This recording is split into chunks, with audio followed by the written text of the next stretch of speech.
ఇది దారుణం కాకపోతే మరి ఏమిటి? పోయిన నెల ఎంతమంది చనిపోయారు అందరం చూసాం. అంటే వాళ్ళ ప్రాణాలకి లెక్కలేదు, వాళ్ళు చనిపోయినా పర్వాలేదు. ఏం ఆలోచన చేస్తుంది ప్రభుత్వం?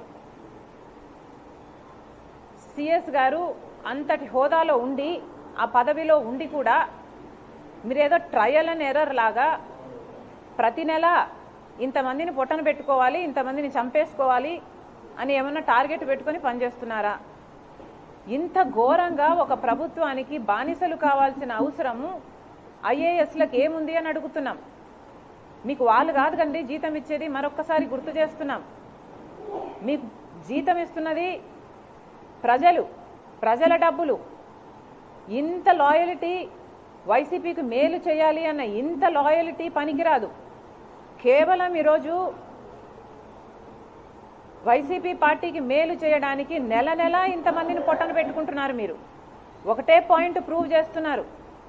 వైసీపీ ప్రభుత్వం అధికారంలోకి రాకపోతే ప్రతి నెల ఇదే జరుగుతుంది అన్న పాయింట్ని డ్రైవ్ చేయడానికి ఇంత ఘోరంగా ప్రాణాలను పణంగా పెట్టి చనిపోయినా పర్వాలేదు అన్నట్టుగా మీరు వ్యవహరించడం దారుణం.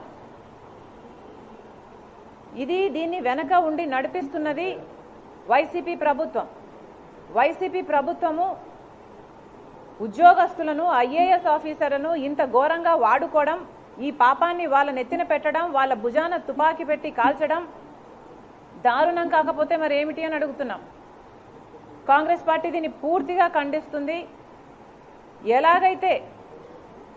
ఎలాగైతే రాజశేఖర రెడ్డి గారు గౌరవించారో ఐఏఎస్లని, ఆ గౌరవం మళ్ళీ మీకు దక్కాలి అంటే వైసీపీ ప్రభుత్వం వల్ల మీకు ఒత్తిడి, మీకు బెదిరింపులు, వీటి వల్ల మీరు చేస్తున్నారని మేము నమ్ముతున్నాం.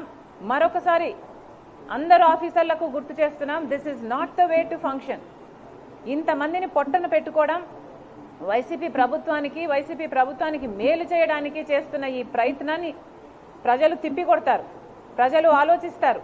దయచేసి ఇది చేయొద్దండి, ఇంకా చేసే అవకాశం కూడా మీకు ఉండదు. థ్యాంక్ యూ అన్న. Thank you.